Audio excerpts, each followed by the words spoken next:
Guys कैसे हैं हम लोग। आज मैं आप लोग को पढ़ाऊंगा विद्युत आवेश और क्षेत्र। इसमें सबसे पहला टॉपिक है विद्युत आवेश। तो सबसे पहले जानते हैं कि विद्युत आवेश होता क्या है।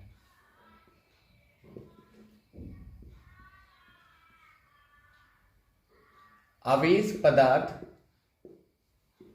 का वह गुण होता है जिसके कारण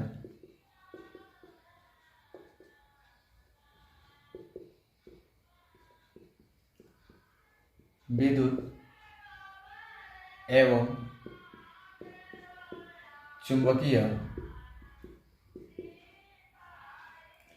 क्षेत्र का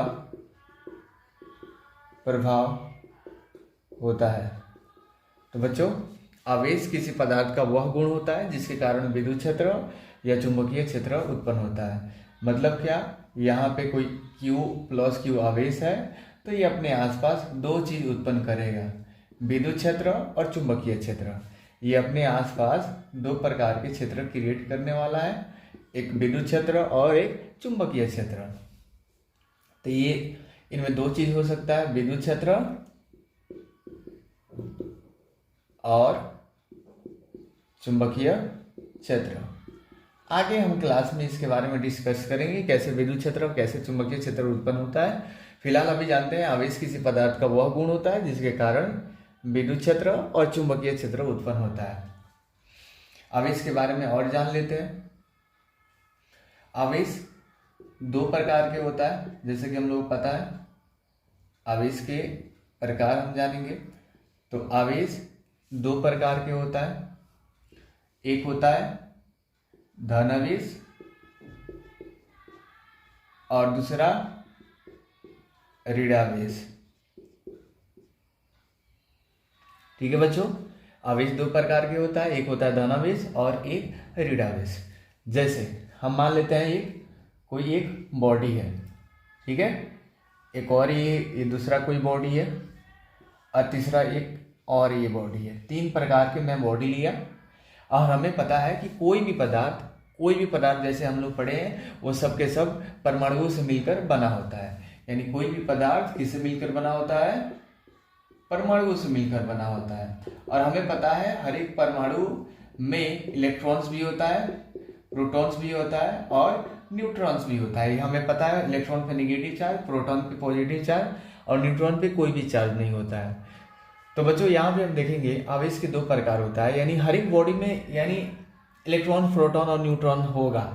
अब इसके हिसाब से आवेश को दो भागों में बांटते हैं। तो यहाँ पे आता है बच्चों, समझेंगे, धन आवेश। अगर कोई बॉडी है, जैसे ये बॉडी ले लेते हैं, अगर किसी में कोई बॉडी धनावेश होगा तो इसमें मतलब ये होगा कि इसमें प्रोटॉनों की संख्या इलेक्ट्रॉनों की संख्या से ज्यादा होगा। अगर कोई बॉडी ऋण आवेशित हो तो इसमें इलेक्ट्रॉनों की संख्या प्रोटॉनों की संख्या से क्या होगा बच्चों? ज्यादा होगा। और बात आती है कि कोई बॉडी में तो आवेश ही नहीं होता है, तो उसको किस कंडीशन में बोलेंगे इस पर आवेश है कि नहीं है? तो यहाँ पे ये होगा कि जब प्रोटॉनों और इलेक्ट्रॉनों की संख्या आपस में बराबर हो, जब प्रोटॉनों और इलेक्ट्रॉनों की संख्या आपस में बराबर हो, तो इस प्रकार की बॉडी को बोलते हैं हम उदासीन बोलते हैं बच्चों। क्या बोलते हैं? उदासीन। उम्मीद है बच्चों यहाँ तक की बातें आप लोगों को समझ में आई होगी।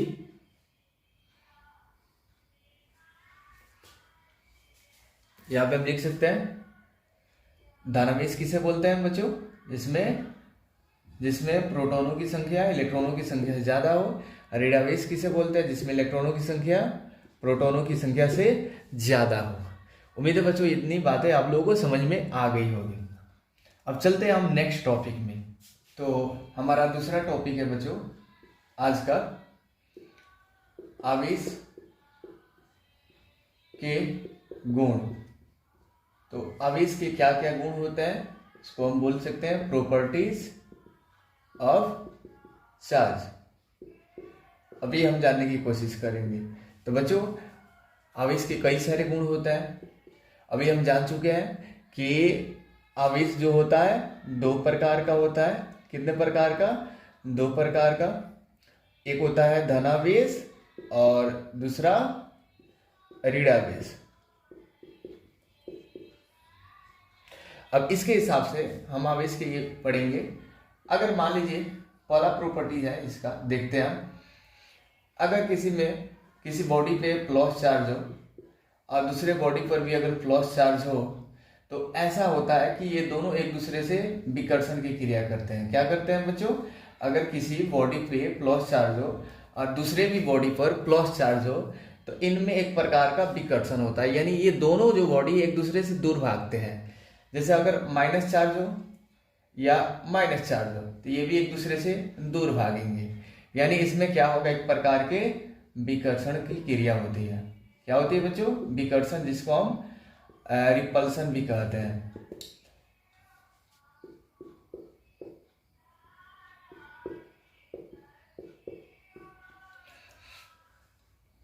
अब जानते हैं कि अगर असमान आवेश होगा तो उसमें क्या होगा। जैसे मान लेते हैं बच्चों यहाँ पे प्लस चार्ज है और यहाँ पे माइनस चार्ज है, तो बच्चों जब भी प्लस और माइनस चार्ज होगा तो एक दूसरे को ये क्या करेंगे? आकर्षण करेंगे। क्या करेंगे बच्चों? आकर्षण की क्रिया करेंगे। तो पहला प्रॉपर्टी क्या था? अगर समान आवेश हो बच्चों, अगर दोनों जगह समान आवेश हो तो एक दूसरे से क्या करेंगे? रिपल्सन करेंगे, एक दूसरे से दूर भागेंगे। और प्लस प्लस हो तो ये भी दूर भागेंगे, अगर माइनस माइनस हो तो ये भी दूर भागेंगे, यानी इनमें एक प्रकार की विकर्षण की क्रिया होगा।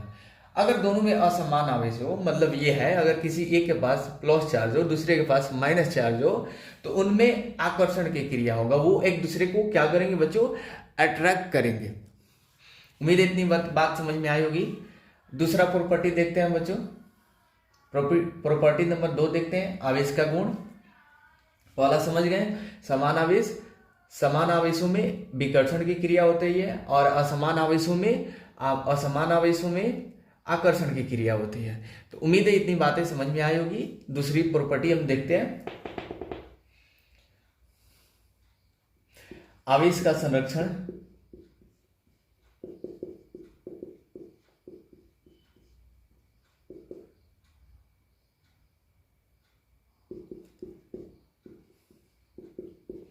बच्चों आवेश के संरक्षण का सिद्धांत। अब आवेश का संरक्षण का सिद्धांत क्या कहता है? इन्होंने कहा आवेश के संरक्षण के हिसाब से आवेश को न तो उत्पन्न किया जा सकता है और न ही नाश। क्या होता है बच्चों? आवेश को न तो उत्पन्न कर सकते हैं और न ही नाश। मतलब ये है कि अगर किसी भी बॉडी पे आवेश हो तो उसका न तो उत्पन्न होगा न ही नाश होगा। सिर्फ क्या होगा? एक बॉडी से दूसरे बॉडी में इसका ट्रांसफर हो सकता है, यानी एक बॉडी से दूसरे बॉडी में इनका क्या हो सकता है? ट्रांसफर हो सकता है, स्थानांतरण हो सकता है। बच्चों आवेश को न तो उत्पन्न किया जा सकता है और न ही नाश किया जा सकता। मान लेते हैं बच्चों यहाँ पे कोई बॉडी है, इसमें 2 कूलाम,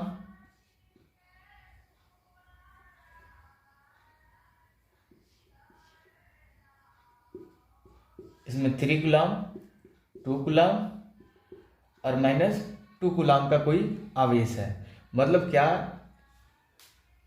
यहाँ पे जो टोटल जो चार्ज है यानी कुल आवेश है कितना है बच्चों? यहाँ पे कुल आवेश देखेंगे तो ये प्लस है, ये भी प्लस है। 3 2 3 2 5 में से 2 माइनस करेंगे, टोटल आवेश कितना है बच्चों? 3 कूलाम है। अगर इस बॉडी को हम सेक करेंगे, सेक मतलब मान लीजिए ये जो भी है जिस चीज में है इसको सेक कर देंगे तो क्या होगा? मान लेते ये बॉडी यहाँ आ गया, ठीक है। इसी बॉडी को हमने सेक किया तो पता चला कि यहाँ पे 5 कूलाम का आवेश आ गया। तो बताइए यहाँ पे कितने x पर कितने कूलाम का आवेश होगा? ऑब्वियस बात है कि इन दोनों बॉडी पे ये जो बॉडी नंबर 1 है, बॉडी नंबर 2 है, ये सेम बॉडी है और इसमें जो आवेश फाइनल आवेश है ये 3 कूलम का है। तो दोनों में जो आवेश होगा, कुल जो चार्ज होगा ये सेम होगा। इसलिए अगर यहाँ पे नेट चार्ज 3 कूलम है और यहाँ पे 5 है तो ऑब्वियस बात है कि यहाँ पे बच्चों कितना होगा, -2 कूलम का आवेश होगा। कितना होगा बच्चों, -2 कूलम। इसको हम ऐसे सॉल्व भी कर सकते हैं, 3 कूलम अब यहाँ पे x है तो x प्लस इसका नेट आवेश कितना है 3 कूलम। तो इस प्रकार हम यहाँ पे x का मान देखेंगे तो बच्चों कितना आएगा 2 कूलम। तो यहाँ पे कुल चार्ज कितना होगा बच्चों, 2 कूलम का आवेश होगा। यानी आवेश के संरक्षण के हिसाब से न तो आवेश को हम उत्पन्न कर सकते हैं, न तो हम एक एक्स्ट्रा क्रिएट कर सकते हैं, न ही इसका हम नाश कर सकते हैं। सिर्फ क्या कर सकते हैं, एक बॉडी से दूसरे बॉडी में स्थानांतरण करेंगे तो उनका चार्ज वैल्यू बदलेगा लेकिन नेट वैल्यू नहीं बदलेगा। ये चीज याद रखेंगे। जब कोई भी चार्ज एक बॉडी से दूसरे बॉडी में ट्रांसफर की जाती है तो उनका चार्ज, नेट चार्ज सेम रहता है। यहाँ पे नेट चार्ज 3 कूलम है तो यहाँ भी 3 कूलम का होगा। इस बॉडी में 3 कूलम का है तो इस बॉडी में भी 3 कूलम का होगा। बस उनकी जो वैल्यू है थोड़ी सी बदल जाएगी। आई होप ये आवेश का संरक्षण का सिद्धांत आप लोगों को समझ में आया होगा। बच्चों आवेश का तीसरा गुण बहुत इंपॉर्टेंट है, आवेश का क्वांटमीकरण। क्या होता है बच्चों, आवेश का क्वांटमीकरण। ये कौन सी बला है भाई, आवेश का क्वांटीकरण, ये कौन सी बला है, इजी है सुनने में थोड़ा सा अजीब है लेकिन ये बहुत आसान है। अब ये जो है आवेश का जो क्वांटमीकरण है, इस क्वांटमीकरण का मतलब अगर जानेंगे तो ये इसका मतलब होता है एक पूर्ण संख्या। इसको आसान से भाषा में मैं अगर बताना चाहूं, इसका इस सिद्धांत के अनुसार, आवेश के क्वांटमीकरण के सिद्धांत के अनुसार अगर आसान भाषा में बताऊं तो मैं एक ही लिखूंगा कि किसी भी बॉडी पर इलेक्ट्रॉन्स की जो संख्या होती है, क्या होती है बच्चों, संख्या होती है, वो क्या होती है, एक पूर्ण संख्या में होती है, एक होल नंबर में होती है। किसी भी बॉडी पर इलेक्ट्रॉनों की संख्या पूर्ण संख्या के रूप में होती है। कैसे होती है बच्चों, पूर्ण संख्या के रूप में होती है। किसी भी बॉडी पर इलेक्ट्रॉनों की जो संख्या होती है पूर्ण संख्या के रूप में होती है। जैसे आवेश के क्वांटमीकरण के अनुसार Q बराबर क्या होता है, प्लस माइनस, यानी एक थ्योरी भी आया जिसमें Q को हम बोलते हैं आवेश और E को बोलते हैं उस बॉडी पर, ये जो बॉडी है यानी बॉडी पर आवेश, और N क्या है, इलेक्ट्रॉनों की संख्या। अब यहां जानते हैं ये इसका है क्वांटमीकरण के अनुसार, यानी इससे ये पता चलता है कि जो भी इनकी जो संख्या होगी एक पूर्ण संख्या होगी। पूर्ण संख्या का मतलब क्या है, इसमें थोड़ा सा और हम जानते हैं, जैसे मैं कहा कि एक बॉडी है जिसमें जो कुल इलेक्ट्रॉनों की संख्या है 3.5 है, तो ये गलत है। क्या है, ये रॉन्ग है। 3.5 इलेक्ट्रॉन हो ही नहीं सकता है। इसका रीजन क्या है, इन्होंने एक और बात बताया क्यों नहीं हो सकता है। इन्होंने ये बताया कि इलेक्ट्रॉन क्या है, इलेक्ट्रॉन पदार्थ का आधारभूत कण है। क्या बच्चों, इलेक्ट्रॉन जो है किसी पदार्थ का आधारभूत कण है, यानी इलेक्ट्रॉन जो होता है, इलेक्ट्रॉन से छोटा कोई वस्तु होता नहीं है। सबसे इन दुनिया में जो सबसे छोटा जो वस्तु माना गया है, जो सबसे छोटा पदार्थ माना गया है, वो इलेक्ट्रॉन्स है।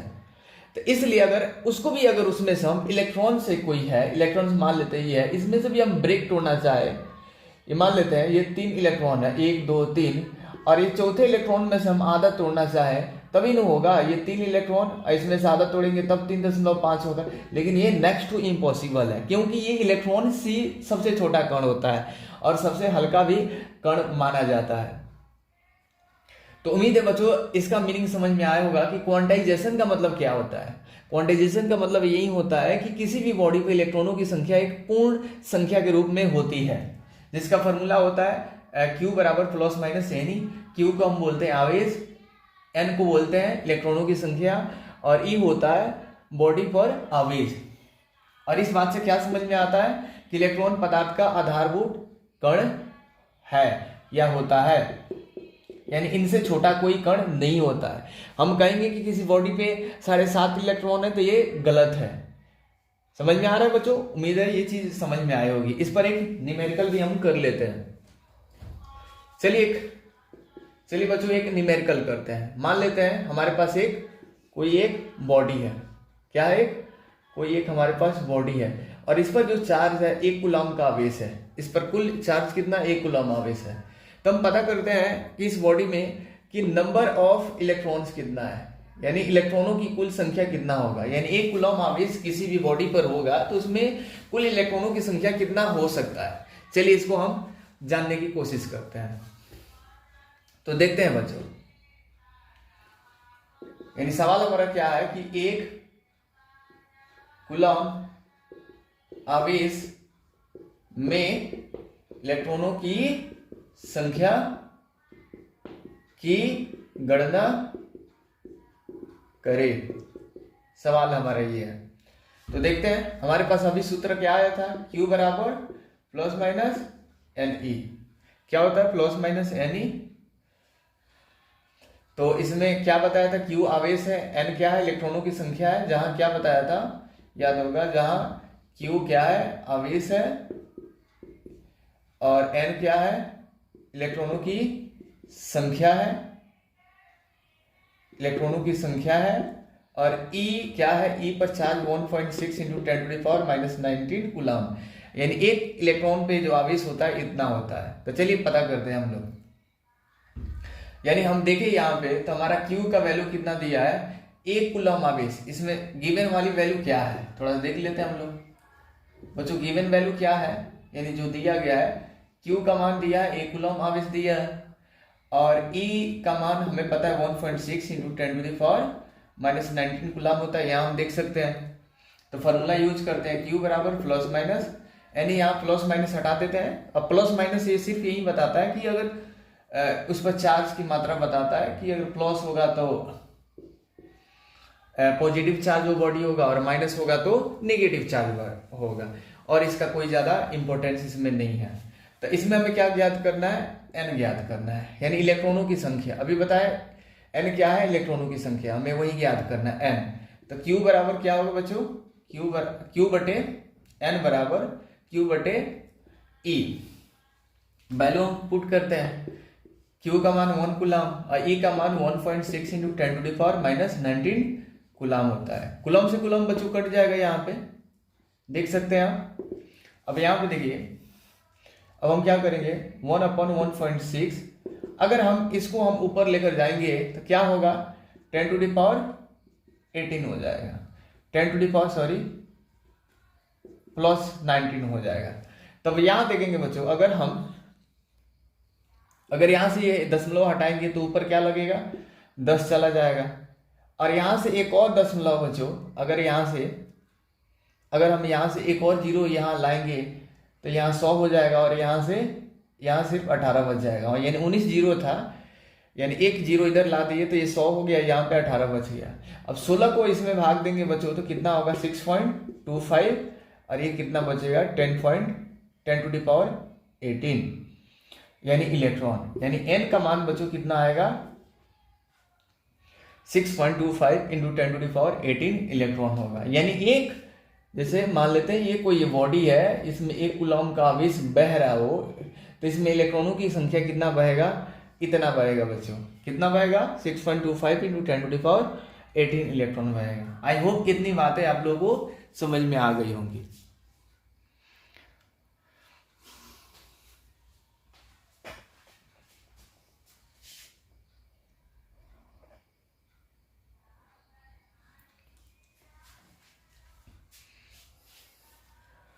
अब बढ़ते हैं बच्चों,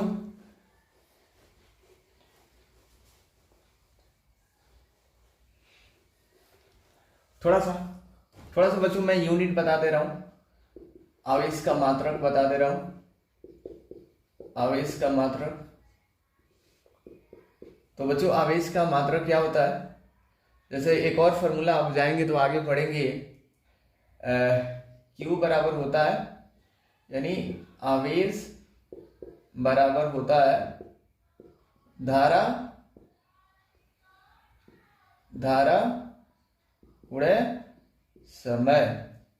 क्या होता है बच्चों, आवेश बराबर धारा गुणे समय होता है। यानी अगर हम आवेश को Q से सूचित करते हैं, धारा को I से सूचित करते हैं और समय को T से सूचित करते हैं, तो आवेश का मात्रक क्या होगा बच्चों, आवेश का मात्रक देखिए तो धारा का मात्रक होता है एम्पियर और समय का मात्रक होता है सेकंड, यानी एम्पियर इंटू सेकंड होता है, लेकिन हम लोग इसको बोलते हैं कूलॉम। तो बच्चों आपको इतना चीजें याद नहीं रखना है, बस ये ध्यान रखना है कि आवेश का क्या मात्रक होता है, कूलॉम। इसका मात्रक एक और हो सकता है एम्पियर सेकेंड भी हो सकता है, या कूलॉम। तो ज्यादा सबसे क्या है इंपॉर्टेंट ये है, अगर इतना याद रखेंगे तो आपके लिए ज्यादा इंपॉर्टेंट रहेगा। इसकी बीमा भी देख ले रहे हैं बच्चों, तो बीमा क्या होगा, यहाँ I इंटू टी है, तो I का बीमा बच्चों होता है A एम्पियर और समय का बीमा होता है T। तो इसका बीमा सूत्र क्या होगा, आवेश का बीमा क्या होगा बच्चों, एम्पियर समय होगा। क्या होगा, एम्पियर समय होगा। उम्मीद है बच्चों यहाँ तक की बातें आप लोगों को समझ में बच्चों इसमें आवेशन की कई सारी विधि होती है, लेकिन हम लोग दो ही आवेशन की ज्यादा जिक्र करेंगे। पहला होता है घर्षण द्वारा आवेशन। क्या है बच्चों, घर्षण द्वारा आवेशन। जैसे हम जब किसी भी दो बॉडी को आपस में रगड़ते हैं तो उसमें एक प्रकार के, जब किसी भी दो चीजों को आपस में रगड़ते हैं तो उसमें क्या होता है, जैसे ये दो मार्कर, इसको हम लोग आपस में रगड़ेंगे तो इनका क्या होगा, इलेक्ट्रॉन एक दूसरे पर स्थानांतरण हो जाएगा, और एक पर प्लस चार्ज आ जाएगा तो दूसरे पर निगेटिव चार्ज आएगा, और दोनों का जो आवेश का मान होगा बराबर होगा। और इस घर्षण के द्वारा, मतलब इसके रगड़ से जो उनमें एक प्रकार के चार्ज उत्पन्न हो रहा है, उस चार्ज को बच्चों हम लोग क्या कहेंगे, घर्षण द्वारा आवेशन बोलेंगे। यानी वो घर्षण के द्वारा उत्पन्न हुआ है, इसलिए उनको घर्षण द्वारा आवेशन कहेंगे।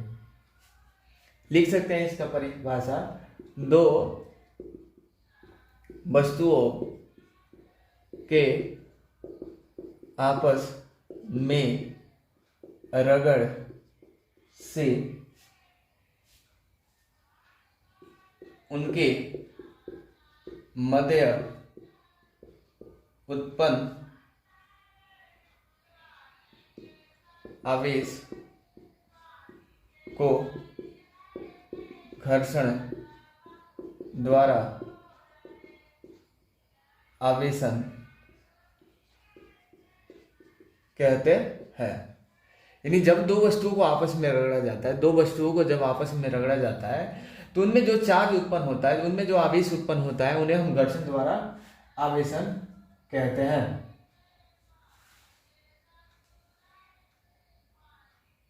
जैसे आप लोग देखे होंगे सूखे बालों में, जब जैसे सूखा बाल हो गया, उसको हम जब सूखे बाल में जब हम कम को रगड़ते हैं, उसके बाद देखते हैं कि वो छोटे छोटे कागजों को क्या करता है, आकर्षित करता है।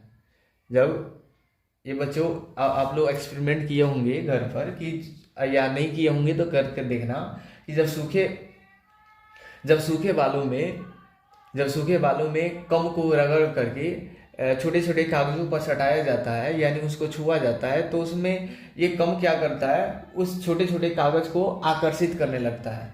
तो बेसिकली वो कैसे आकर्षित करता है, वो घर्षण के द्वारा, क्योंकि उसमें चार्ज उत्पन्न हो गया है और इसलिए वो उस चीज को आकर्षित करता है। चलो बच्चों स्टार्ट करते हैं। प्रेरण द्वारा आवेशन बहुत इंपॉर्टेंट है बच्चों। जैसे सबसे पहले जानते हैं प्रेरण का मतलब क्या होता है। प्रेरण का मतलब होता है बच्चों इंस्पिरेशन होता है। इंस्पिरेशन, जैसे मान लेते हैं कोई एक्स पर्सन है और इस एक्स पर्सन से हम इंस्पायर अगर कोई काम करते हैं, जैसे एक्स पर्सन ने बहुत अपने लाइफ में बड़ी बड़ी अचीवमेंट प्राप्त कर लिए हो और उनको हम देखकर उन्हीं के जैसा बनने की कोशिश करते हैं या उनसे बेहतर बनने की कोशिश करते हैं, तो इसको कहा जाता है कि हम इस एक्स पर्सन से क्या होकर एक्स इंस्पायर होकर के ये काम कर रहे हैं, यानी उनकी देखा देखी करके हम ये काम कर रहे हैं। देखा देखी मतलब इंस्पायर होना, जैसे हम अपने भाषा में बोलते हैं देखा देखी, उसी प्रकार इसे प्रेरणा द्वारा आवेशन कहते हैं। अब इसमें क्या है बच्चों, ये समझने की जरूरत है कि इसमें प्रेरणा द्वारा आवेशन क्या है।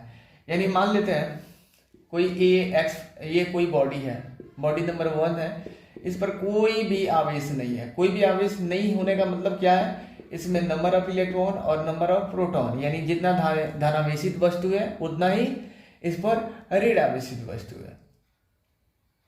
देख लेते हैं 1 2 3 4 5 6 7, 1 2 3 4 5 6 7, यानी इसमें देखते हैं तो इलेक्ट्रॉनों की संख्या और प्रोटॉनों की संख्या दोनों बराबर है। मतलब ये बच्चों क्या है जी, अनावेशित वस्तु है, यानी ये आवारा है, ये कोई भी काम नहीं करता है। अब हमें क्या करना है, इस आवारे बॉडी को क्या करना है, इंस्पायर करना है। ठीक है, तो चलिए देखते हैं। इनके पास हम एक प्लस चार्ज वाले बॉडी को लेकर जाएंगे, चलिए माइनस चार्ज वाले हम किसी बॉडी को लेकर जाएंगे। क्या होगा, अब ये क्या होंगे, ये जो प्लस चार्ज वाले बॉडी है इनसे इंस्पायर होंगे। क्या होंगे, इनसे इंस्पायर होंगे। इंस्पायर होकर इन पर भी अगर इन पर भी अगर कोई चार्ज आ जाता है तो इसको हम कहेंगे प्रेरणा द्वारा आवेशन। अब देखते हैं ये कैसे होता है बच्चों। अब हमें पता है कि अभी हम पढ़े थे कि माइनस माइनस या प्लस प्लस में क्या होता है, एक प्रकार के विकर्षण होता है, एक प्रकार के विकर्षण होता है। और प्लस माइनस, अगर कोई बॉडी के पास प्लस हो दूसरे पर माइनस हो तो ये क्या करते हैं, एक दूसरे को अट्रैक्ट करते हैं। ये अभी हम लोग पढ़ चुके हैं। अब यहाँ भी ये क्या करेंगे बच्चों, अभी जो माइनस जो चार्ज है ये इनके प्लस को क्या करेंगे, अट्रैक्ट करेंगे। कौन अट्रैक्ट करेगा, ये जो आवेशित जो वस्तु है ये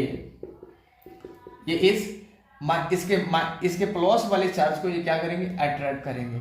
तो करेंगे तो क्या होगा बच्चों, ये हो गया। ये बॉडी को हम यहाँ दोबारा लिखते हैं, तो इनका जो प्लस चार्ज होगा इसके पास आ जाएगा। क्या आ जाएगा बच्चों, इसके आसपास आ जाएगा। और माइनस चार्ज, चूंकि पता है कि माइनस माइनस या प्लस प्लस विकर्षण होता है, तो माइनस माइनस से विकर्षित होकर के ये माइनस क्या होगा, इसके दूर चला जाएगा।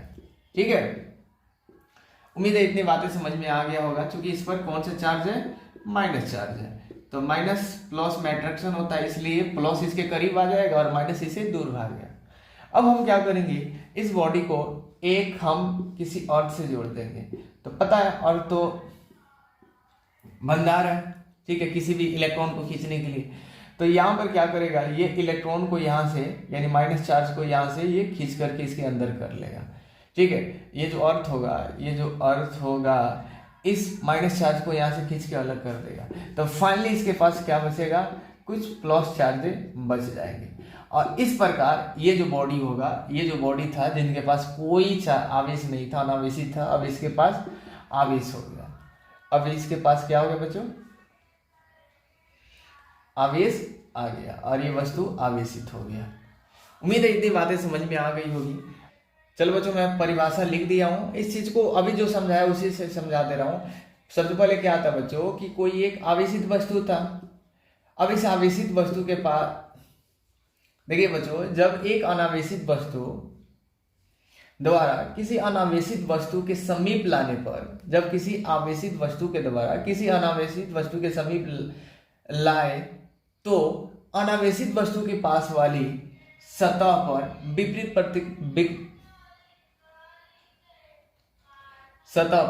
विपरीत प्रकृति का आवेश तथा दूर वाली सतह पर समान प्रकृति का आवेश उत्पन्न हो जाता है। और इस घटना को ही हम प्रेरण द्वारा आवेशन कहते हैं। अभी जो भी चीजें समझाया वही चीजें मैं शब्दों में लिखा हूँ। उम्मीद है यहाँ तक ही समझ में आया होगा।